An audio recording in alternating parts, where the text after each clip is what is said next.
بسم اللہ الرحمن الرحیم۔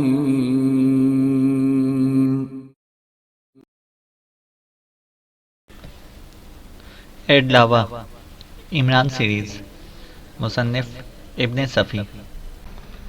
عمران کی پیٹھ موڑتے ہی جیمسن نے جلدی سے کہا، اب جلدی سے واپس چلو۔ کیوں؟ کیا پریشانی ہے؟ میریانا جھنجھلا کر بولی۔ مجھے اسے خصوصی ہدایت دی ہے، ہم یہاں پر رات بھی نہیں گزاریں گے، بس چلتی رہو، رکنے کی ضرورت نہیں، جیمسن نے کہا۔ جیمسن نے کچھ ایسے انداز میں کہا تھا کہ میریانا نے تیزی سے قدم اٹھائے تھے۔ گھر پہنچ کر جیمسن نے کہا، ایڈلاوا احمق نہیں ہے، لاکھ ہم گھر سے دور اس کی نقلی پولیس کے چنگل میں پھنسے ہوں اور اسے یقین بھی آ گیا ہو کہ ہم دوبارہ اب یہاں پر نہیں مل سکیں گے، اس کے باوجود یہ ضرور معلوم کرنے کی کوشش کرے گا کہ ہم ٹھہرے ہوئے کہاں تھے، اور ہو سکتا ہے کہ معلوم بھی کر چکا ہو، جیمسن بولا۔ تو پھر کیا یہاں جھک مارنے آئے ہو؟ میریانا غصیلے لہجے میں بولی۔ عقل استعمال کرو، بستی میں محض تمہاری چچا کی پوزیشن صاف کرنا چاہتا تھا، جیمسن نے کہا۔ لیکن اگر میری وجہ سے چچا کی گردن صاف ہو گئی تو؟ میریانا نے کہا۔ اسی لیے تو کہہ رہا ہوں، جیمسن بولا۔ کیوں نہ ہم چچا سے معلوم کریں کہ ہمارے بارے میں کسی اجنبی نے پوچھ گچھ تو نہیں کی تھی، میریانا بولی۔ ضرور کرو، اور مجھے سوچنے دو کہ میں نے ابھی شام کی چائے بھی نہیں پی، لہٰذا رات کے کھانے کا کیا ہوگا، جیمسن بولا۔ سوچتے اور محظوظ ہوتے رہو، وہ بھنا کر بولی اور کمرے سے چلی گئی۔ تھوڑی دیر بعد چائے کی بڑی ٹرے اٹھائے پھر کمرے میں داخل ہوئی۔ سوچ چکے ہو تو چائے پینا شروع کر دو، رات کے کھانے کے لیے بھی کچھ نہیں کہا جا سکتا، اس نے کہا۔ جیمسن نے خاموشی سے چائے بنائی تھی اور پینے لگا تھا۔ میریانا نے اپنے لیے خود ہی انڈیلی تھی۔ واقعی بربر ہو، اس نے کہا۔ ارے یہ بتاؤ تمہارے چچا نے کیا کہا تھا، جیمسن نے پوچھا۔ نہیں، کسی نے براہ راست ان سے پوچھ گچھ نہیں کی تھی، میریانا بولی۔ اس کے باوجود بھی یہاں پر رات بسر کرنا مناسب نہیں ہے، جیمسن بولا۔ سوال یہ ہے کہ ان سے کیا کہا جائے گا، میریانا بولی۔ یہ مجھ پر چھوڑ دو، اتنے دنوں میں میری اطالوی خاصی رواں ہو گئی ہے، اپنے معافی و ضمیر سے انہیں بخوبی آگاہ کر سکوں گا، جیمسن بولا۔ تم جانو، مگر یہاں سے کہاں جائیں گے، میریانا نے کہا۔ تمہارا چچا ایک جمہوریت پسند انقلابی رہ چکا ہے، اس سے بہتر رہنمائی اور کوئی نہ کر سکے گا، جیمسن بولا۔ مگر تم اس سے کہو گی کیا، میریانا نے پوچھا۔ یہی کہ منشیات کی ناجائز تجارت کرنے والا ایک گروہ ہمارے پیچھے پڑ گیا ہے، دراصل وہ ہمیں کسی نہ کسی طرح قانون کی نظر میں مجرم قرار دے کر ہمیں قابو میں کرنا چاہتا ہے، تاکہ ہم اٹلی میں ان کے مفادات کی نگرانی کر سکیں، جیمسن نے کہا۔ ہاں، یہ بات تو ٹھیک رہے گی۔ اچھا تم کوشش کرو، میریانا بولی۔ چائے ختم کر کے جیمسن نے اسے تو وہیں پر چھوڑا اور خود بوڑھے کے پاس آ کر ادھر ادھر کی باتوں کے بعد اصل موضوع کی طرف آ گیا۔ بوڑھا اس کی کہانی غور سے سنتا رہا، پھر بولا۔ شاید میریانا نے کسی اجنبی کے بارے میں مجھ سے سوال کیا تھا۔ تم دونوں نے زبردست غلطی کی، جب پہلی بار آئے تھے تبھی مجھے آگاہ کر دیتے تو اس کی نوبت نہ آنے پاتی، میں تمہیں ایسی جگہ پہنچا دیتا کہ وہ زندگی بھر جھک مارتے پھرتے، لیکن تمہارا سراغ نہیں ملتا، تو اب کوئی صورت نکالیے، جیمسن نے کہا۔ اچھی بات ہے، ذرا اندھیرا پھیلنے دو، یہ آج کے لوگ کیا جانے کیسے معاملات کیسے نپٹائے جاتے ہیں، میرے بازوؤں میں آج بھی اتنی قوت ہے کہ اپنے بچوں کو دشمنوں سے نبٹ سکوں، چچا نے کہا۔ اتنے میں اس کی بیوی بھی آ گئی اور بوڑھے نے پرجوش لہجے میں کہا، مسز ویریو خوش ہو جاؤ، ہمیں بڑھاپے میں پھر ایک بار موقع ملا ہے۔ اوہو کیا بات ہے، وہ خالی ذہنی کے عالم میں سے بولی۔ بوڑھے نے جیمسن سے سنی ہوئی کہانی دہرائی تھی اور جیمسن نے واضح طور پر محسوس کیا کہ بڑھیا کی دھندلائی ہوئی آنکھوں میں کچھ عجیب سی چمک پیدا ہو گئی اور چہرہ سرخ ہو گیا تھا۔ تو ہمارے بچوں کے مقدر میں بھی کسی قدر دوڑ لکھی ہی تھی، میٹو جان، ہم ضرور ان کی مدد کریں گے، بڑھیا نے کہا۔ تو پھر کیا خیال ہے کہ ہم آج رات مکان میں قفل ڈال دیں، کسی پڑوسی سے کہہ دیں گے کہ اپنے اعزاء سے ملنے کے لیے جا رہے ہیں، بوڑھے نے کہا۔ شاندار، ہماری پکنک ہو جائے گی، کتنی سست رفتار ہو کر رہ گئی تھی زندگی، بڑھیا چیکی۔ جیمسن تصور بھی نہ کر سکتا تھا کہ اس حد تک کامیابی ہوگی۔ واپس آ کے اسے میریانا کو اطلاع دی تو اس کی آنکھیں پھٹی کی پھٹی رہ گئی۔ میں سوچ بھی نہیں سکتی تھی، میریانا صرف اتنا ہی کہہ سکی۔ اور بڑی بی نے تو فرمایا کہ چلو ہماری پکنک ہو جائے گی، زندگی بہت سست رفتار ہو کر رہ گئی ہے، دعائیں دو اپنے ڈھمپ کو، جیمسن نے کہا۔ کیا مطلب، میریانا بولی۔ اسی نے مشورہ دیا تھا، تمہارے چچا کو دیکھنے سے پہلے ہی محض اتنا معلوم ہونے پر کہ وہ جمہوری محاذ کے انقلابی رہ چکے ہیں۔ اسے کہا تھا کہ کام کا آدمی معلوم ہوتا ہے، اس سے مشورہ کر کے کہیں روپوش ہو جانا، جیمسن نے کہا۔ وہ آخر ہے کیا چیز؟ میریانا بولی۔ یہی میں کبھی کبھی خود سے بھی پوچھتا ہوں۔ جانتی ہو کیا جواب دیتا ہے؟ جیمسن نے کہا۔ میریانا نے سر کو منفی جنبش دی۔ کہتا ہے کہ جس دن مجھے معلوم ہو گیا کہ میں کیا چیز ہوں، اسی دن بالکل چغد ہو کر رہ جاؤں گا، اس لیے کبھی اس پر غور نہیں کرتا، جیمسن نے کہا۔ کیا وہ سچ مچ غیر شادی شدہ ہے؟ میریانا نے پوچھا۔ کیا ارادے ہیں؟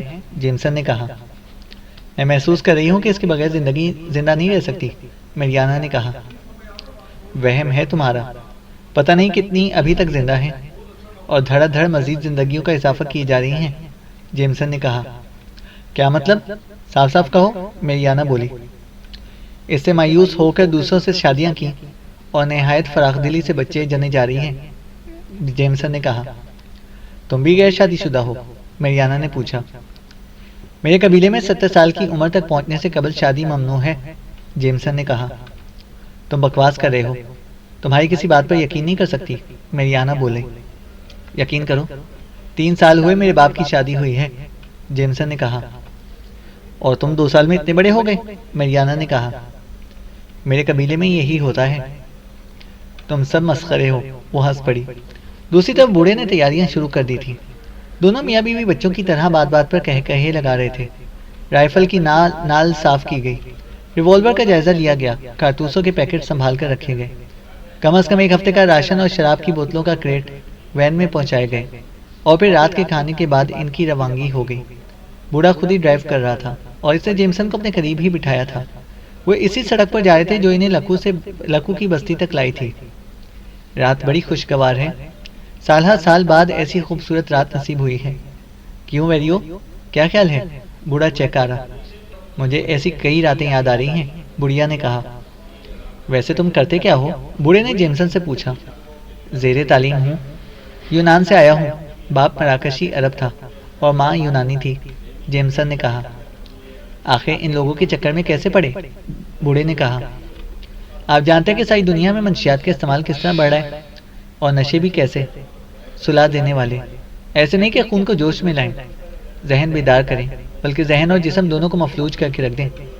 یقین کیجئے کہ میں تو شراب بھی نہیں پیتا، صرف تمباکو نوشی کی لت ہے، جیمسن نے کہا۔ تمباکو تو خیر کوئی ایسی چیز نہیں، میں اسے غذائی کا ایک حصہ سمجھتا ہوں، بوڑھے نے کہا۔ بہرحال یہ وبا جوانوں میں زیادہ پھیلی ہے، ان میں طلبہ زیادہ تعداد میں لیں گے، جیمسن نے کہا۔ مجھے تو یہ بین الاقوامی سازش ہی معلوم ہوتی ہے، بوڑھا بولا۔ اگر کچھ کہوں گا تو سمجھیں گے میرا عرب خون بول رہا ہے، جیمسن بولا۔ میں سمجھتا ہوں، لیکن میں تمہیں تنگ نظر نہیں کہوں گا، کیونکہ میرا بھی اسی پر ایمان ہے کہ یہ ساری دنیا کے خلاف صہیونی سازش ہے۔ یہودی خود کو بقیہ نسلوں سے برتر سمجھتے ہیں اور ساری دنیا پر اپنا قبضہ جمانا چاہتے ہیں۔ منشیات سے قبل انہوں نے جنسیت کی وبا پھیلائی تھی۔ فرائڈ کو پڑھا ہے تم نے؟ بوڑھے نے پوچھا۔ جی ہاں پڑھا ہے، جیمسن نے کہا۔ جنسیت کے گرد ایسی دیومالائی فضا بکھیری ہے اس نے کہ اس کے دور کے نوجوان پاگل ہو گئے تھے۔ ادھر ایک جرمن ماہر معاشیات اخلاقیات کو اضافی قدر قرار دے چکا تھا۔ جوانی بہک جانے کے بہانے چاہتی ہے اسے سائنٹیفک طور پر اس دھڑے پر ڈالا جائے۔ وہ زمانہ یاد کرو جب انگلینڈ میں ڈی ایچ لارنس کا جینا دو بھر کر دیا گیا تھا۔ حالانکہ وہ ایک مفکر ناول نویس تھا، کچھ باتیں معمولی طور پر کھل کر کہہ دی تھیں، ان میں اس کا فن اظہار کا ذریعہ تھا، لیکن میں لذت اندوزی کا شائبہ بھی نہ تھا۔ اس بیچارے پر مقدمہ چلا، کتابیں ضبط ہوئی۔ آج اسی انگلینڈ کو دیکھو کہ میرے ملک کے ایک چھچورے ناول نویس البرٹو موراویا کے ترجموں سے وہاں کے بازار پٹے پڑے ہیں۔ اب منشیات کی وبا آئی ہے۔ مایوسی پھیلانے والے لٹریچر کے ذریعے پہلے ان کے گرد کنوتیت کی دیواریں کھڑی کر دی گئیں، پھر مفلوج کر دینے والے منشیات کا چکر چلا دیا گیا۔ بوڑھا جوش میں بھرا ہوا بے تکان بولتا رہا اور جیمسن بری طرح الجھتا رہا۔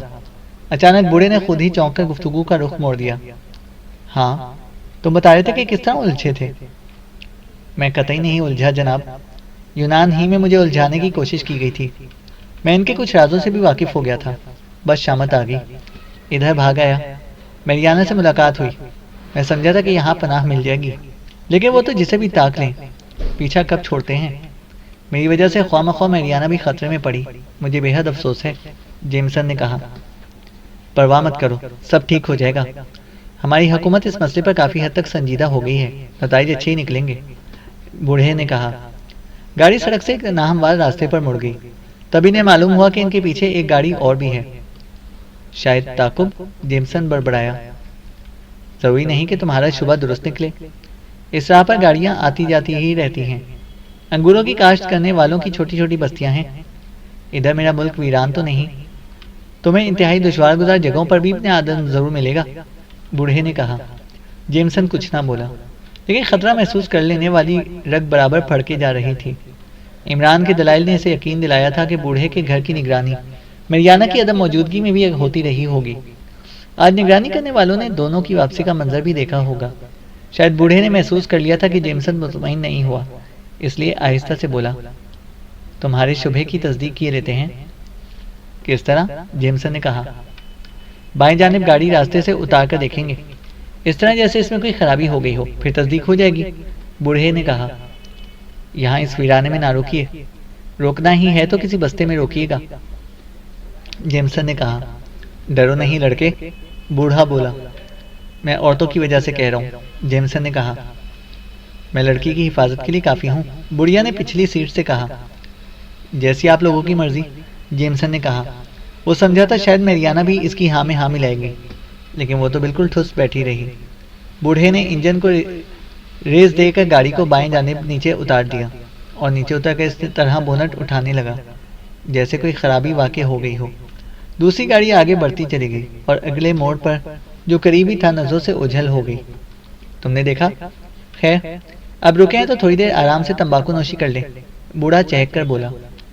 جیسی آپ کی مرضی، جیمسن کے لہجے میں شرمندگی سی تھی۔ جمن مراکشی کبھی کبھی بالکل الو ہو جاتا ہے چچا، تم برا مت ماننا، میریانا چہکاری۔ نہیں، یہ بہت محتاط ہے، اس کی یہ ادا مجھے پسند آئی ہے، بوڑھے نے کہا۔ بوڑھے نے بونٹ دوبارہ گرا دیا اور پھر سیٹ پر آ بیٹھا، ہیڈ لائٹس بجھائیں اور انجن بند کر دیا۔ دونوں نے سگریٹ سلگائے اور پشت گاہ سے ٹک کر ہلکے ہلکے کش لینے لگے۔ اگر ہم لوگ بھی تھوڑا سا اونگ لیں تو تمہیں اعتراض تو نہیں ہوگا، بڑی بی نے چہک کر کہا، کیونکہ ہم سگریٹ نہیں پیتے۔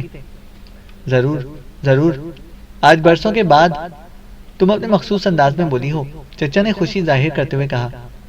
ٹھیک اسی وقت دونوں کے ہاتھ لرز کر رہ گئے، دونوں کی کنپٹیوں سے ٹھنڈا لوہا آ لگا تھا اور کسی نے باہر سے کہا تھا، چپ چاپ بیٹھے رہو، ہماری انگلیاں ٹریگر پر ہیں اور سیفٹی کیچ ہٹے ہوئے ہیں۔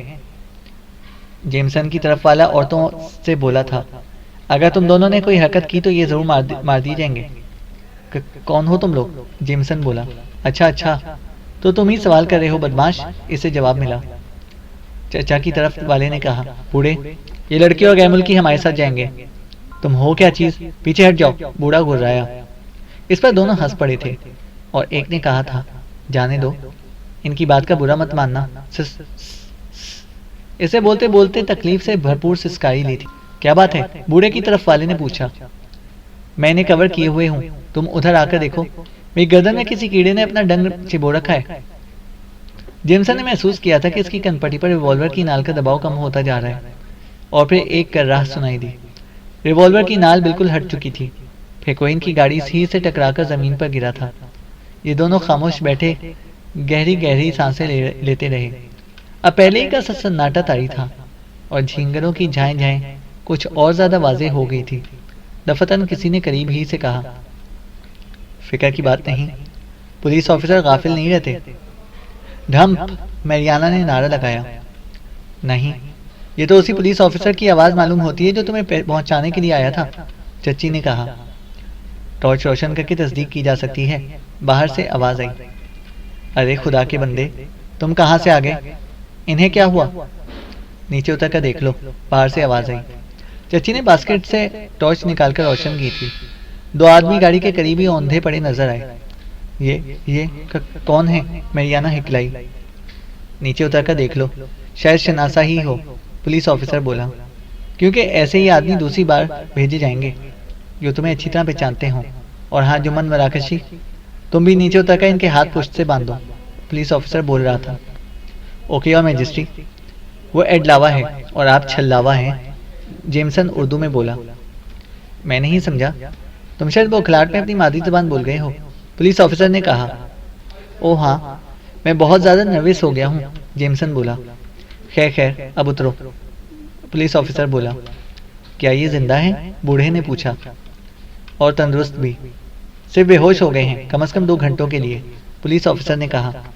آخر کس طرح؟ بوڑھے نے کہا. میری ڈارٹ گن سے صرف 2 زہریلی سوئیاں نکلی تھیں, پولیس آفیسر نے کہا. کمال کے آدمی ہو بھائی, میں نے کوئی تیسری گاڑی نہیں دیکھی تھی, بوڑھے نے کہا. یہاں وقت ضائع نہ کرو, میں نے ان کی گاڑی میں ڈال کر تمہارے ہی ساتھ چل رہا ہوں, تفصیل وہیں بتا دوں گا, پولیس آفیسر نے کہا. کہاں ہے ان کی گاڑی؟ بوڑھے نے پوچھا. موڑ سے کچھ آگے انہوں نے اپنی گاڑی روکی تھی اور چٹان کی اوٹ لیتے ہوئے یہاں تک پہنچ گئے تھے, پولیس آفیسر کہہ رہا تھا.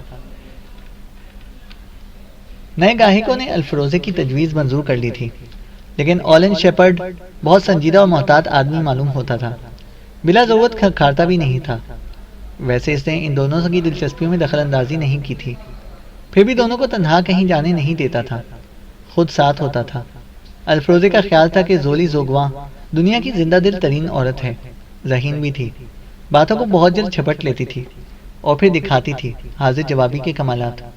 الفروزے نے وعدہ کیا تھا کہ 15 دن بعد وہ انہیں مال سمیت سوئٹزرلینڈ بھیجوا دے گا اور 15 دن وہ اسی کے مہمان رہیں گے. آلن شیپرڈ نے اسے زیادہ مدت قرار دیتے ہوئے کہا تھا. میں تو یہ سمجھا تھا کہ زیادہ سے زیادہ 1 ہفتے کی بات ہوگی. 3 دن کی بھی نہیں تھی, اسے زولی کے توسط سے کہا, لیکن حالات سازگار نہیں ہیں. یہ دیکھنا پڑتا ہے کہ کس پوائنٹ پر اپنے کام کے لوگوں کی ڈیوٹی ہے. پھر الفروزے نے محسوس کیا تھا کہ زولی سے اپنے طور پر بھی سمجھانے کی کوشش کر رہی ہے. جب تک یہ کام ہو ہم کیوں نہ تھوڑی سی تفریح کر لیں, زولی نے اس سے فرانسیسی میں کہا تھا. یہ علاقہ بہت خوبصورت معلوم ہوتا ہے. پہلی بار اس نے واجبی سی اطالوی ہی میں الفروزے سے بات چیت کی تھی, لیکن دوسری ملاقات پر الفروزے نے اسے بتایا تھا کہ وہ فرانسیسی بھی آسانی سے بول سکتا ہے. اس پر زولی نے بے حد خوشی ظاہر کی تھی, کیونکہ فرانسیسی کو تو وہ اپنی مادری زبان ہی سمجھتی تھی. تفریح کی تجویز پر الفروزے اچھل پڑا اور بولا. میں خود بھی تمہیں اوسٹا دکھانا چاہتا تھا, لیکن تمہارا باس مجھے بے حد بور آدمی معلوم ہوتا ہے, الفروزے بولا تھا. شریف آدمی ہے, کوئی خاص بات نہیں, میری کوئی بات نہیں ٹالتا, زولی نے کہا تھا. تمہاری بات کون ٹال سکے گا, اچھی خاتون, تم سے زیادہ خوش ذوق اور ذہین خاتون میری نظر سے ابھی تک نہیں گزری, الفروزے بولا. شکریہ, وہ شرما گئی. الفروزے کی قلعے جیسی رہائش گاہ میں ان کا دوسرا دن تھا, لیکن اسے ایسا محسوس ہونے لگا تھا جیسے دونوں برسوں سے اکٹھے رہتے چلے آئے ہوں. اس عورت نے اسے بے حد متاثر کیا تھا, شاید پہلی عورت تھی, ورنہ وہ صرف کھلاڑی تھا. آج کی شام اوسٹا کے سب سے شاندار ہوٹل میں گزارنے کا پروگرام بنا تھا. شیپرڈ نے اس تجویز پر برا سا منہ بنایا تھا, جسے اچانک کسی طرح کی داڑھ دکھنے لگی ہو, لیکن پھر سنبھل گیا تھا اور تجویز منظور کر لی تھی. محض تمہارا ایک نظر دیکھ لینا ہی کافی ہوتا ہے, سارے معاملات ٹھیک, الفروزے مسکرا کر بولا. آخر اس پتھر کے ساتھ کیسے وہ گزارتی ہو؟ ہر وقت قوم کی فکر میں گھلتا رہتا ہے. دراصل ہم لاطینی امریکی بڑی دشوار زندگی بسر کر رہے ہیں, زولی نے کہا تھا. آخر تم یورپ چھوڑ کر وہاں کیوں چلی گئی؟ اٹلی ہی آ گئی ہوتی, الفروزے نے کہا. قصور میرا نہیں, والدین کا ہے. میں تو پیدا بھی نہیں ہوئی تھی, تبھی وہ وہاں چلے گئے تھے اور شہریت حاصل کر لی تھی, زولی نے کہا. اب آ جاؤ, الفروزے بولا. نہیں, اپنی پوزیشن سے مطمئن ہوں. موسی آلن شیپرڈ کی سیکرٹری ہونا معمولی بات نہیں. کمانڈر ان چیف تک مجھے بڑے ادب سے سلام کرتا ہے, زولی نے کہا. خیر خیر, برا مت ماننا, ہمدردی میں یہ بات کہہ دی تھی, الفروزے نے کہا. شکریہ, میں نے برا نہیں مانا, زولی نے کہا. آخر تمہارے باس کو فرانسیسی کیوں نہیں آتی, جبکہ اس کا باپ بھی فرانسیسی ہی تھا, الفروزے بولا. اس کے باپ کو بھی نہیں آتی تھی اور شاید دادا کو بھی نہیں آتی ہو, زولی نے کہا. عجیب بات ہے, الفروزے بولا. قطعی نہیں, یہ لوگ فرانس اور فرانسیسیوں سے نفرت کرتے ہیں. دراصل ان کے ساتھ واقعہ ہی ایسا ہوا تھا. اس کے دادا کے باپ کی بہن نپولین کی محبوباؤں میں سے تھی, زولی نے کہا. اچھا, وہ جوزیفائن, الفروزے نے اپنی معلومات کا سکہ بٹھانا چاہا. وہ تو بیوی تھی, محبوبہ نہیں. تاریخ بتاتی ہے کہ جوزیفائن اس پر بری طرح چھائی ہوئی تھی اور وہ اس سے بہت زیادہ ڈرتا تھا, لیکن دوسری عورتوں سے بھی اس کے تعلقات تھے. باس کے دادا کا باپ اس کی فوج میں ایک چھوٹا سا آفیسر تھا. اس کی بہن خوبصورت تھی, نیپولین کی نظر اس پر پڑ گئی اور وہ بے چین ہو گیا۔ زولی نے کہا، ظاہر ہے کہ وہ نیپولین ہی تھا، وہ لڑکی اس تک کیوں نہ پہنچتی؟ پھر دادا کا باپ نہایت تیزی سے ترقی کی منزلیں طے کرنے لگا۔ بہرحال جب نیپولین اپنی فوج کے ساتھ کسی مہم پر روانہ ہوتا تو کوئی نہ کوئی محبوبہ اس کے ساتھ ہوتی۔ جوزیفائن کو اس پر شبہ ہونے لگا تھا، لہٰذا وہ اچانک فوج کے پڑاؤ پر پہنچنے لگی تھی۔ ایسے ہی ایک موقع پر نیپولین کسی سرحدی قلعے میں فروکش تھا اور باس کے دادا کی بہن اس کے لیے ساتھ تخلیے میں تھی کہ اچانک جوزیفائن پہنچ گئی۔ نیپولین اسے دارالحکومت میں چھوڑ گیا تھا۔ بہرحال وہ پہنچی تو نیپولین نے بوکھلاہٹ میں باس کے دادا کی بہن کو ایک بڑے صندوق میں بند کر دیا۔ جوزیفائن کے لیے عشرت گاہ کا دروازہ کھول دیا۔ وہ رات بھر وہاں رہی اور بیچاری محبوبہ صندوق میں بند رہی۔ دوسرے دن جب جوزیفائن چلی گئی تو صندوق کھولا گیا۔ محبوبہ دم گھٹ جانے کی وجہ سے چپ چاپ مر چکی تھی۔ دادا کے باپ کو علم ہوا تو وہ صدمے سے پاگل ہو گیا۔ جب طبیعت کچھ سنبھلی تو فرانس سے فرار ہو گیا۔ اسے فرانس اور نیپولین دونوں سے نفرت ہو چکی تھی۔ انگلستان پہنچا اور نیپولین کے بہتیرے فوجی راز انگریزوں پر ظاہر کر دیے۔ اس کے عوض خاصی دولت سمیٹ کر امریکہ کی طرف جا نکلا۔ وہیں شادی کی۔ باپ کا دادا جنوبی امریکہ چلا آیا تھا۔ قصہ کوتاہ اس خاندان نے زبردستی بھلا دیا کہ وہ فرانسیسی تھا۔ باس تو اب خود کو خالص لاطینی امریکی سمجھتا ہے کیونکہ اس کی ماں کسی اور بھی نسل سے تعلق رکھتی تھی۔ ان کا نسل کے ایک سردار کی بیٹی تھی۔ دردناک کہانی ہے۔ یہ نیپولین تو سخت نالائق آدمی ثابت ہوا۔ اب میں بھی اس کی عزت نہیں کروں گا۔ دادا کے باپ کی حمایت میں الفروزے بولا اور زولی ہنس پڑی۔ شام خوشگوار گزری اور رات گئے ہوٹل سے واپس آئے تھے۔ الفروزے کو ایک خادم نے بتایا کہ اسے فون پر ہیڈ کوارٹر سے رابطہ قائم کرنے کو کہا گیا ہے۔ وہ بکٹٹ بھاگا، فون والے کمرے کی طرف اور تھوڑی دیر بعد ایڈلاوا سے گفتگو کرتا ہوا نظر آیا۔ نہیں باس، اس نے اس کو جواب میں کہا، ابھی تک ان کی طرف سے کوئی اطلاع نہیں ملی۔ اس بار میں نے ہیڈ کوارٹر سے 2 ایسے آدمی بھجوا دیے ہیں کہ اگر مطلوبہ عورت میک اپ میں بھی ہو تب بھی کسی نہ کسی طرح پہچان لی جائے۔ چلنے کا انداز اور آواز تو نہ بدل سکے گی نا؟ الفروزے کہہ رہا تھا۔ ٹھیک ہے، تم نے عقل مندی کا ثبوت دیا ہے، اس کا ملنا بے حد ضروری ہے۔ دوسری طرف سے آواز آئی۔ ضرور ملے گی باس، الفروزے نے کہا۔ دوسری طرف سے آپریٹر کی آواز آئی۔ کال ختم ہوئی۔ اس نے ریسیور رکھ دیا اور پھر وہیں واپس آیا جہاں زولی کو چھوڑ گیا تھا، لیکن شاید وہ اپنی خوابگاہ میں جا چکی تھی۔ ٹھنڈی سانس لے کر وہ وہیں ایک صوفے پہ دھنس گیا۔ اس عورت نے تو اس کی راتوں کی نیند بھی چھین لی تھی اور مستقل طور پر اسی ادھیڑ بند میں پڑا رہتا تھا کہ کسی طرح اسے لاطینی امریکہ نہ جانے دے۔ بظاہر ہی مشکل نظر آ رہا تھا، لیکن وہ الفروزے ہی کیا جو ہمت ہار دیتا۔ چینل کو سبسکرائب کریں اور بیل آئیکن کو پریس کریں تاکہ ہماری ہر اپڈیٹ آپ کو بر وقت مل سکے۔